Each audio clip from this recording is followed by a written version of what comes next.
All rise. The Court of Appeals, Division 1 is now in session.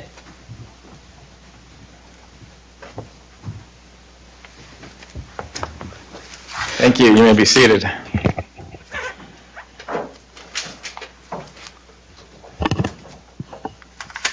This is the time set for argument in our case number 1 CAUB 220091. Candida Campillo is the appellant, and the Arizona Department of Economic Security is the appellee.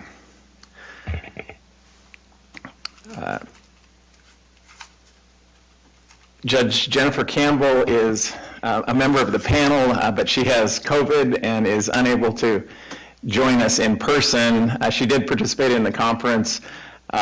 She's very actively involved in the case and will be conferencing us. We'll be watching the argument and then conferencing with us afterwards. Each side will have 20 minutes. Appellant, if you want to reserve some time for rebuttal, you'll need to do that. Just watch the clock. These proceedings are being audio and video recorded. We'd appreciate it if you'd state your name and who you're representing when you begin. It's easier to identify people when you're listening to an audio recording. We have read the briefs. We've conferenced this matter. We're familiar with the facts, but we're looking forward to hearing from you. And with that, you may begin.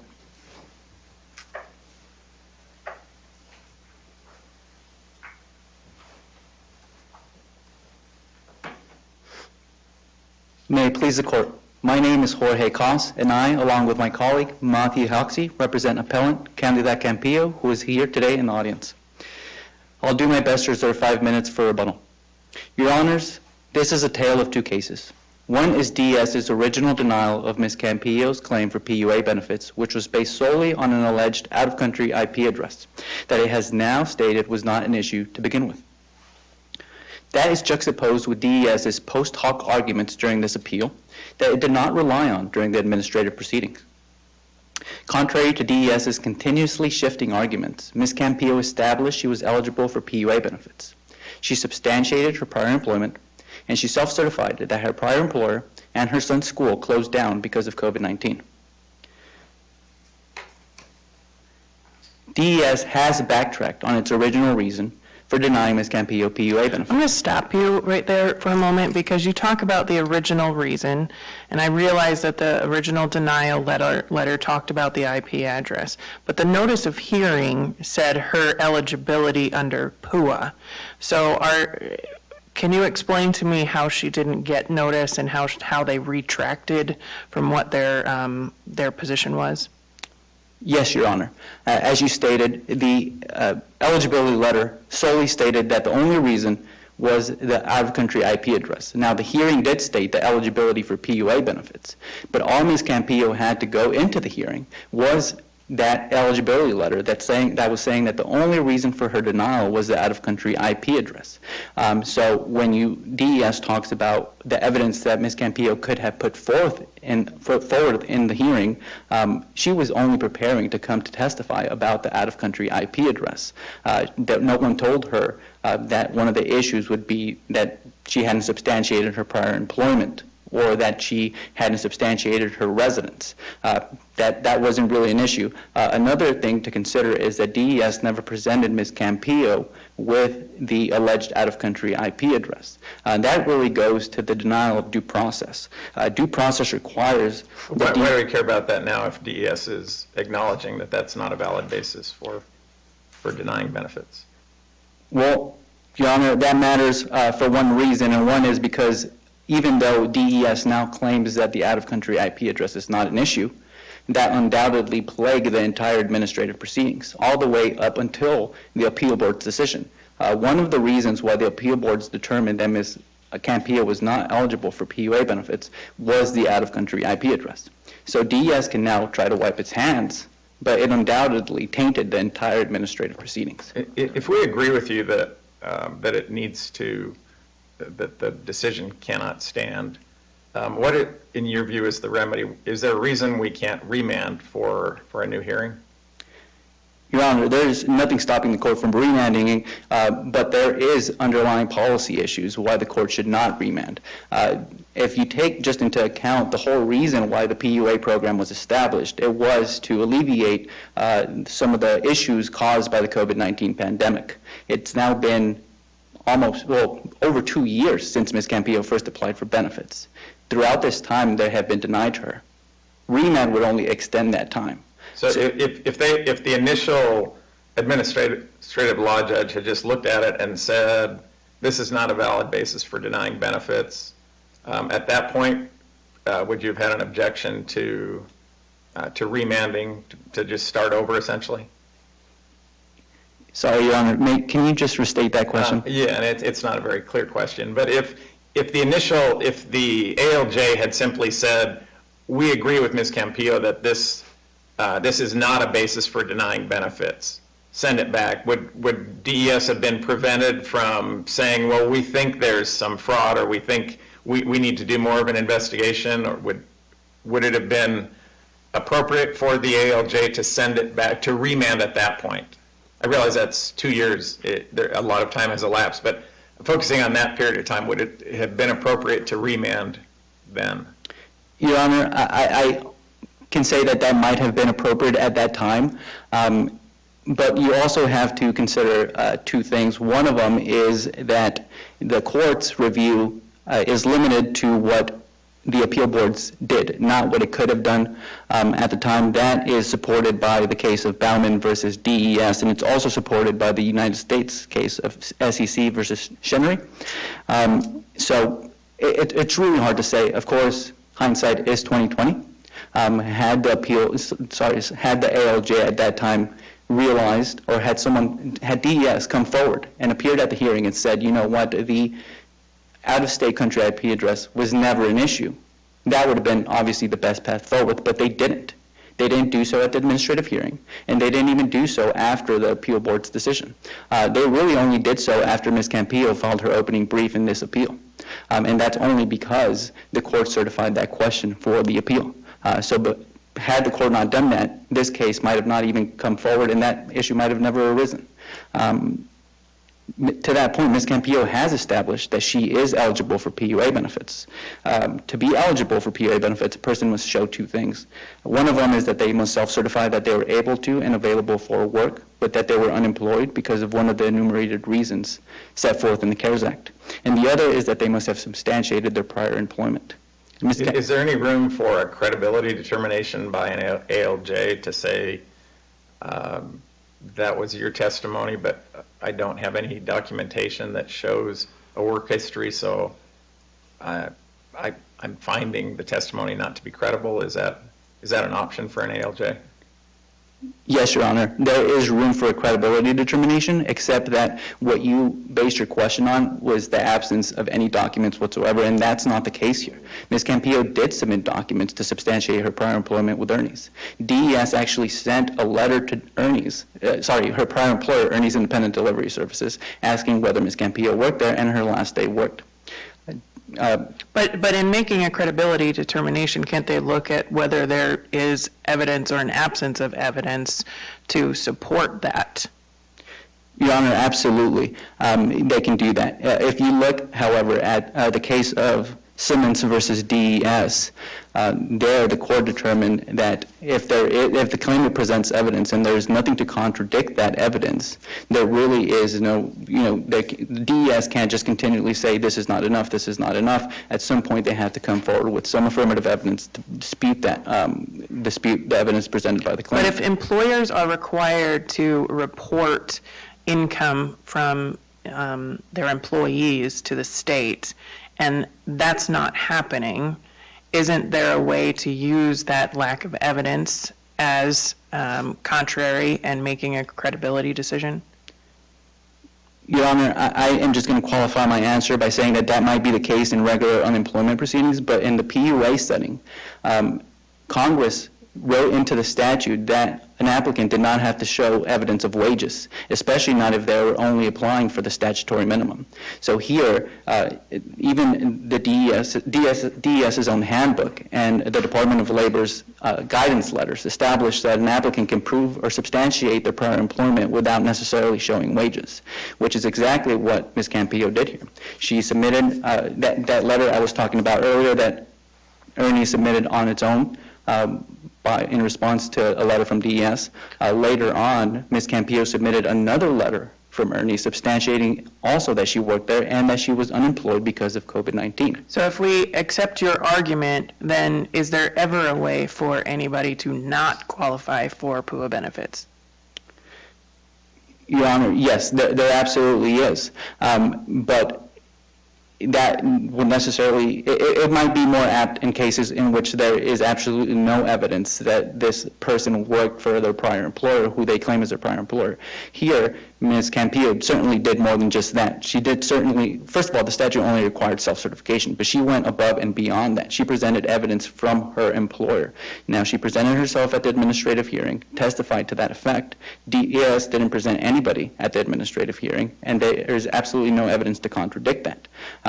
Yes, there is an absence of payment information in DES's records, but really that is not Ms. Campillo's fault, and to the extent it is Ernie's fault, they came forward and presented evidence to DES themselves via letter that she had in fact worked there, and that is really all that the CARES Act required. Now, if you go to the reasons why she was unemployed, Ms. Campillo presented evidence to DES that her son's school was closed as a result of COVID-19.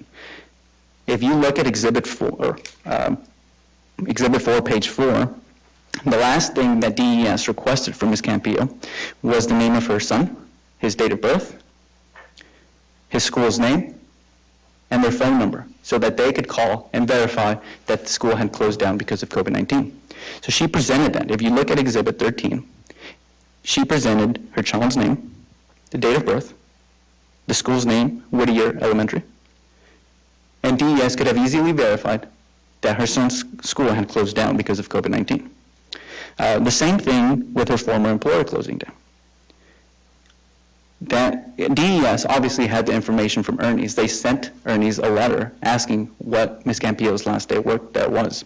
That letter that Ms. Campillo submitted from Ernie's also contained their phone number. Now, I'm sorry, contained their what? Their phone number, sorry, Your Honor. Your Honor, it took me yesterday approximately 5 minutes to go on the Arizona Corporation Commission's website to pull up who the registered agent was, who the managers of the LLC were, and there are two people, Ernesto Morano and Magdalena Rosas. Those are the individuals who signed the letters that Ms. Campillo submitted. I also looked up their number on the yellow pages, and Magdalena Mesa answered the phone and verified that Ms. Campillo worked there. Now, I'm not introducing new evidence for this court to consider. That is all evidence that is in the record. I'm only submitting this to the court to show that it could have been easily verified that Ms. Campillo worked for Ernie's, including the last dates. DES did not choose to do that, but it could have easily done so. What's your response to DES's suggestion that there were differing dates proffered? Your Honors, the fact that, first of all, I would like to acknowledge that there is differing last dates. That does not contradict that Ms. Campillo actually worked for Ernie's. That would only affect the last day that she worked there, which would matter for determining when the benefits would start. But doesn't that also go to credibility?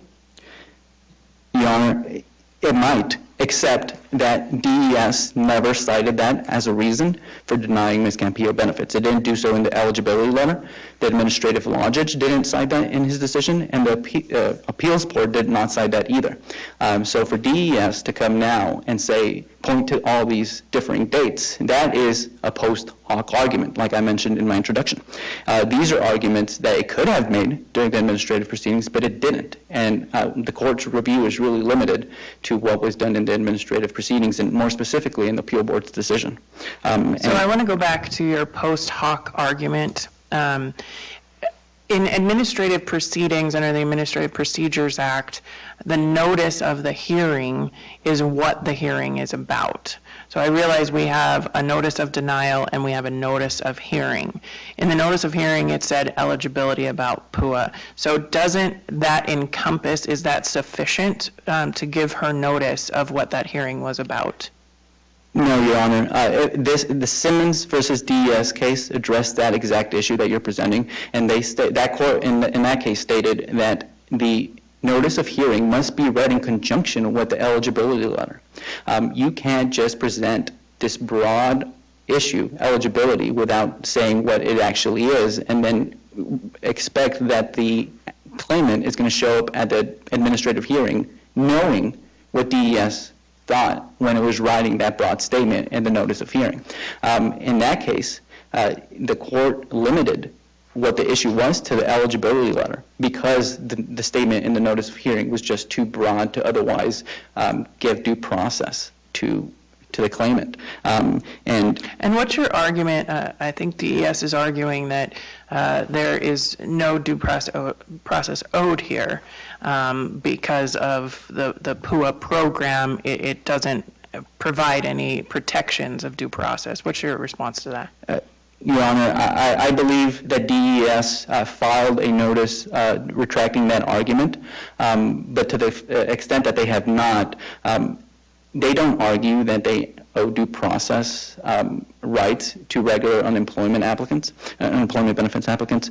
There's really no reason to distinguish that fact here. Yes, PUA was created by a statute, Congress statute. The states were not required to enter into these agreements, but to the extent it did, a right became vested at that point, and to the extent they could show their eligibility, they were entitled to receive those benefits, and we believe they're entitled to due process. If the court is okay with it, I'll reserve the remaining 5 minutes I have for rebuttal. Thank you.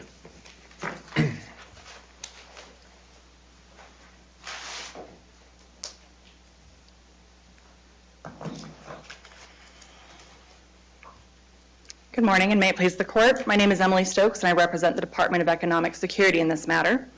This court has identified two general concerns in this case, one being whether Ms. Campillo established her PUA eligibility, and the other being whether the department violated her due process rights in determining that she did not establish her PUA eligibility. I want to address the due process arguments first, though I do intend to address both issues. As the court has already noticed and asked questions about, the issue in this case comes down to that disqualification letter that was sent to Ms. Campillo.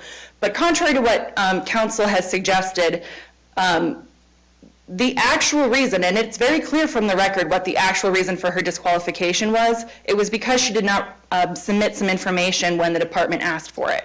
It's very... Can you point us in the record where that is? Yes, in Exhibit 5, there's a staff certification where the deputy who made the decision certified that she had reviewed the record and made her decision. And below that, when she states the reason, it's because information had not been supplied to the department. What's the purpose of the letter that goes out? The letter is to give notice, excuse me. The letter is obviously to give notice to the party that they have been denied for PUA benefits. The Department of Labor has said that all the notice that's really entitled is just that they've been denied for benefits. They're not actually entitled to a specific reason. It's enough. But here you gave a specific reason. The court did, or the department did. What happened, and it's clear from the record, that the wrong template was placed into the disqualification letter. But what I do think is very interesting here is that the very next day, Ms. Campillo, she appealed that disqualification determination, and in the section asking why do you want an appeal, she didn't talk about the IP address issue because she knew that wasn't the issue. She had been talking with the department and knew that that was cleared. What she talked about in that appeal application was her son's name, date of birth, she gave a name of a school, and she said that she's unemployed because her business shut down. So the record actually shows that she had actual notice that was what was still at play in her case. And as the court pointed out, the actual hearing notice that was sent to her said more broadly, the case here is about whether you're eligible for PUA. So this that opens it, you mean, are you suggesting that opens it up to anything? Just eligibility for PUA, that's pretty broad. It's kind of hard to prepare for that if, when you've been given a notice that says it's based on this, where it was filed, the IP address, You're expected to prepare for everything? It is a broad notice, but again, the Department of Labor in one of their program letters did indicate that the amount of notice due is that it's been determined that you're not eligible for PUA. And in this case, when you combine it with her conversations with the department, she clearly did know. So where are the conversations with the department in the record? That's in Exhibit 4. It contains deputy notes, and it shows where they asked her to submit information about her employer, they asked her to submit information regarding her schooling, her children's schooling, and it's 2 days after that communication regarding her children's schooling that she gets the disqualification. Is there something in the notes that say, and you haven't provided enough documentation regarding schooling? It's on, well, the notes indicate that the disqualification was made, I think, on the 24th. But did she have access to those notes? Not necessarily the notes as far as I know. But again, she did have access to the conversations. It's clear in the communications that she had access to the conversations based, again, on what she said when she appealed. And if I remember correctly, looking at those notes, I don't have them in front of me right now, but my memory is in one of those entries, it says that she's provided everything, and then the next entry, it says more information is needed. So if you want us to rely on those notes, how do we know what is accurate when they contradict themselves? I think the issue could come down to, in speaking to different employees, it's the issue of did she supply information and did the department verify the information. What we can see, though, is that the very final entry says she did not supply information regarding the schooling in a timely manner. So that is... Are you saying that she didn't provide any information regarding the schooling? She didn't, because even in her application, she gives a name of a school but doesn't clarify any contact information. She was asked to provide the administration's contact information. Is that not something DES could just look up? Are schools that hard to? It's not necessarily that difficult, but it's still her burden to present evidence. It's her burden, it's a claimant's burden to prove that they're eligible for PUA. The department can take a more active fact-finding role, but it's ultimately still her burden to prove it. It seems like the burden was pretty low for what the federal government was requiring. It was allowing self-certification. She's saying, my child attends this school. Why doesn't that meet why do you have to provide more? If you're suggesting there's some sort of fraud, if you want to look into it and call the school and find out that there's no student by that name, that seems like fair game, but it seems like the federal government was only requiring self-certification, and giving the name of the school seems to fit within those parameters. When Congress created the CARES Act, it obviously was intending to get money to people quickly. But the department, in order to administer the CARES Act, did have to sign an agreement with the Department of Labor to administer it as the Department of Labor required them to do. And the Department of Labor, since the very beginning, was very clear that despite those pretty low evidentiary standards, where there is reasonable suspicion of identity theft, fraud, or improper payments, the department can and in fact must engage in additional fact-finding. But doesn't that just suggest that the department can do an investigation, and if they establish fraud, that would be a reason to overcome the self-certification? But there doesn't seem to be a finding here by the department or anyone else that there's any investigation that shows we can prove that there's fraud that would overcome her self-certification. Does that make sense? I think I understand the court's question. When the Department of Labor made it clear that when the department engages in this additional fact-finding, it essentially is asking the claimant to give more documentation and to give more evidence. Still placing much of the burden on the claimant to produce the evidence. But so you can just say there are red flags, therefore we are doing away with the self-certification requirement, or we're saying that's no longer enough, we expect X, Y, and Z in addition to self-certification, even though you haven't found fraud, you're just saying there's a few red flags out there. I get that the department needs to be looking for fraud, but it seems like unless you're going to do an investigation, I don't know how that you can change the requirements and say you need more than self-certification just based on some arguable red flags. Well, we do know to some extent an investigation was done, because in the deputy notes... So did they call the school? I don't know that information, because again, she didn't give the information until the appeal application. Did they determine that the allegation that she had a son in school was false? It appears that they just didn't get information from her to substantiate it entirely. So, and again, the Department of Labor letters did make it clear that where there was reason to suspect that this person was not entitled to PUA, they could ask for more information from that person, and it was still ultimately their burden to prove. But how about if, let's say there's no wage documentation, and that's clearly inconsistent with the PUA requirements that you can just self-certify, and it in fact says you don't need underlying wage documents. But the department could look at that and say that's a red flag. So we're going to require that? When the PUA requirements specifically say you don't need more than self-certification? Again, it comes down to, that's what the PUA statute says, but it's an agreement with the Department of Labor, and it's bound by that. That is essentially law. When the Department of Labor issues those guidance letters, that is law. But isn't that just telling you can investigate fraud, and if you find fraud, then her self-certification doesn't work? But it doesn't look like there was much of an investigation. It says that if the information on file with the department doesn't match what's in the application, there's reasonable suspicion of fraud. So then it did ask her to supply a letter, and the records do show that the department, there is a record in there of a deputy speaking to her and saying she was backtracking on dates and couldn't verify her time frames. So it does sound like there was conversations with her. But doesn't dates, I think the argument was that would just establish the day you become eligible, but it's not necessarily eligibility. So if she makes a mistake, whether they were within the same month, we're not talking about 3 or 4 months apart, that means you're not eligible at all? No, but it does go to credibility. Because there is a credibility concern here, that does go to credibility.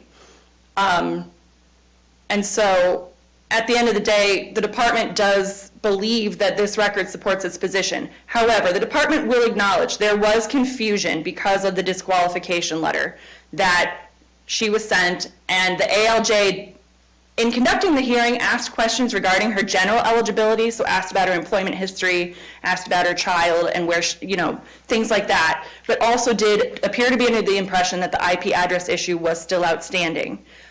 To the extent that this court has a concern that that mistake injected confusion into the procedure and created an unfair hearing. You're agreeing that that's a mistake that injected confusion, is what I'm hearing you say. It did. I guess what I'm saying is if this court believes that that mistake can't be separated out, and the department believes there's a strong inference that even if that mistake had not been made, the ALJ would have made the same credibility determination and would have found that she wasn't eligible for PUA benefits. But if this court believes that she did not get a fair hearing because of that mistake, the remedy in this case would really be to remand for an additional hearing, because there are still some factual disputes here. She hasn't actually established that she is eligible for PUA. There's a factual dispute between her saying I was working and the department's record saying we don't have any information that you were working. But the evidence does show that she had an employment verification from her employer. I mean, that's what the record is. I realize you're saying that the department's records say that, they don't have a record, but she does have a signed letter that it wasn't really clear whether the ALJ even considered it, that demonstrated she was working, and that the reason for her not being employed any further was because of COVID. I think that the ALJ did know about her letter because he does mention it at the beginning of the hearing, that it's included in the exhibits. So we can infer that the ALJ did know about the letter, but must have believed, based on its outcome, that the letter lacked indicia of reliability and that her credibility did not save it.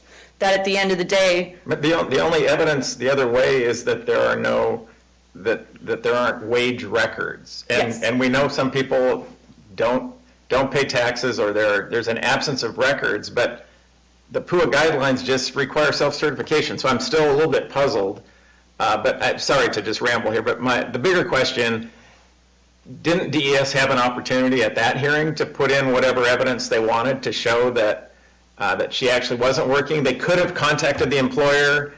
They could have done an investigation and say, no, this is a fraudulent application. She actually didn't work for this person. But why not present that then? And why would we order a new hearing to allow something that could have been done at that hearing? And I'm going to piggyback. Doesn't that just give DES a second bite at the apple? No, because at the end of the day, Ms. Campillo still had to be the one to prove her case. The department has no burden in the hearing and doesn't have to offer any evidence, doesn't have to refute any of her claims. But so you're saying DES doesn't present any evidence at all? What she presented is not enough? It A did- self-certification and a letter from an employer and a self-certification that her son attended this school, that, you're saying that there would be a basis for us to say that's not enough?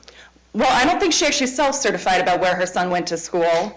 But she certainly provided the information. You don't dispute that she provided that to DES. She provided the name of a school, but no location. So, yes, we possibly could have gone and looked online to try to find it, but she also could have given better contact information. And I'm not trying to be flippant, but at the end of the day, it is her burden of proof. The department doesn't actually have to provide any evidence or refute a claim. That said, it did provide evidence, it did provide the wage records, and it did provide... The only evidence is an absence of wage records. That's the evidence. The briefing suggests they presented something else, but then the only thing specifically highlighted was the absence of wage records. Was there something else? No, that's it, but I do believe that's an affirmative document that affirmatively proves there's good reason to believe she doesn't have wage history. And so now we have a factual conflict that the ALJ resolved against her because of the credibility determination, but because that credibility determination is based in part on the mistake regarding the IP address issue, if this court were to find the credibility determination cannot stand, we're now back to a conflict in the evidence and a new credibility determination needs to be made. And because this court doesn't assess credibility, that's really something that the ALJ does. A remand would really be the appropriate circumstance to allow this hearing to happen without the mistake that was made. So let me play this out a little bit. We remand back to the agency and another hearing is held. What standard is she required to prove? Because everything that I'm hearing is it's this sliding scale, like she provides this information, it's not enough. She provides more information, it's not enough. Like, at what point is she supposed to know how much information is enough to support her claim? Well, again, she was told to provide the name of the actual administration and she didn't. So we could start there.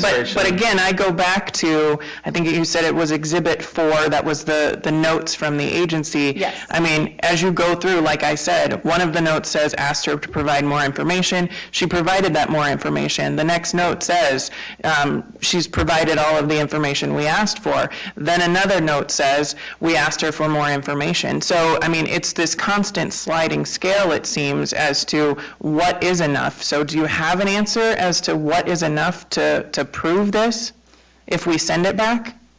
I don't believe that there's been really a sliding scale, but the proof would be what's listed in the regulations. It's the proof of a preponderance of the evidence, essentially. And in this case, she would have other options. For example, she could call her potential employer to testify. I do find it interesting that counsel did say he was able to call this business, but in the letter she submitted, they said the business had closed because of COVID-19. That seems to be a contradiction right there in itself. But presumably on a remand, there's more information that she could supply. The information, it's not so much that she has a sliding scale of information she needs to present, but she needs to present evidence so that the trier of fact has a firm belief that she really is employed, and the information she gave didn't meet that burden of proof. So I want to get to one thing before your time is up. You talked about notice and what is required under the federal statute. There's also state statutes that require, under the Administrative Procedures Act, that require certain notice standards.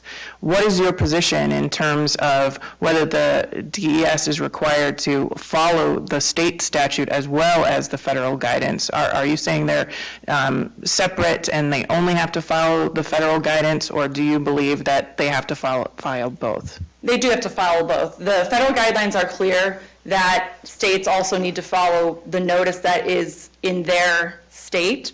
What's required for the Department of Economic Security proceedings is that notice of hearing that states the time, the place, the ALJ, the issues, the fact that the person has the right to an attorney, various things like that. And that is what the notice in this case did. So the notice in this case did satisfy the statutory requirements that the department has to meet. So I'm going to read you a section of 41-1061, which says, that the agency is to provide a plain statement of the matters asserted. It says if the agency or other party is unable to state the matters in detail at the time the notice is served, the initial notice may be limited to a statement of the issues involved. So under that statute, you feel that just a statement saying it's about her qualification for PUA meets the definition in that statute? I would say that it does. There is another statute that does say that if at the hearing things come up that cause surprise to the claimant, the ALJ could remand to, could hold a continuance or could remand to the deputy to consider those issues again. So again, to the extent that the notice in this case isn't sufficient, again, it would be, because it's a procedural violation and a due process violation, the remedy is a remand. Do you have that statute? I do. And I apologize. My notes are...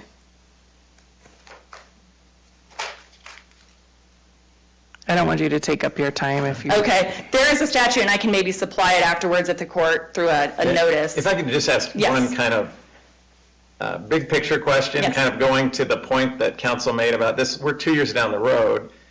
This is a program funded by the federal government. The state's not on the hook for anything. And it says we want the money to go out quickly. Self-certification's enough. You have this overlay of states, we do want you to make sure there's no fraud.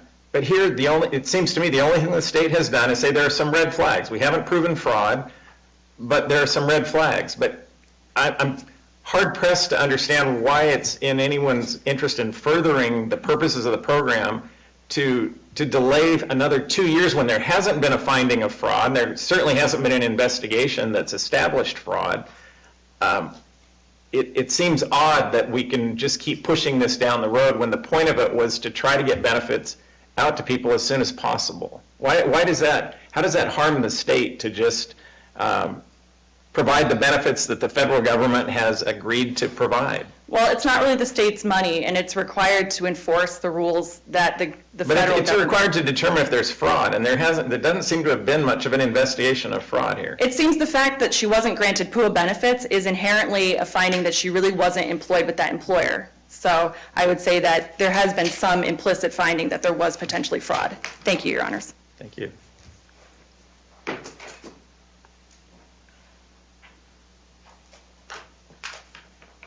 Your Honors, 3 quick points on rebuttal. One is that we focused on the notice of hearing here, and I pulled up the exact language from the Simmons versus DES case, and it says that when Simmons appealed, the notice of hearing framed the issue as eligibility for PUA, which based on the disqualification letter would only refer to his reason for unemployment. It is clear that the eligibility letter, in conjunction with the notice of hearing, frames the issue for the appeal. Second, opposing counsel mentions that, refers to some case notes saying that there was conversations to show that Ms. Campillo actually knew that the disqualification was for something else, for some documents. Well, if that was the case and the IP address was not an issue anymore, why did the administrative law judge ask her about it at the hearing? And no less, before even presenting her any evidence of the foreign IP address. Third, there really is no need to remand. Here, Ms. Campillo is only looking for the statutory minimum. That can be determined from the date of her eligibility going forward up until the program termination. Your Honors, if there is any sort of doubt, there is substantial case law in this state. Most recently, the Simmons versus DES case cited it, but I will quote it here again. The law and the facts must be interpreted liberally to grant benefits and narrowly to deny them. Ms. Campillo had a burden to show that she was eligible for PUA benefits. She met that burden, and DES has not presented any evidence to the contrary. To the extent they did anything, Your Honor, they did what you just described earlier. They identified red flags, but did nothing else to establish that there was any fraud whatsoever. Your Honors, if you have any questions, I'd be happy to answer them. Thank you. Thank you both for your arguments. It's very helpful, and we do appreciate your participation in the court's pro bono program. And with that, this matter is adjourned. We will issue an opinion in due course. Thank you.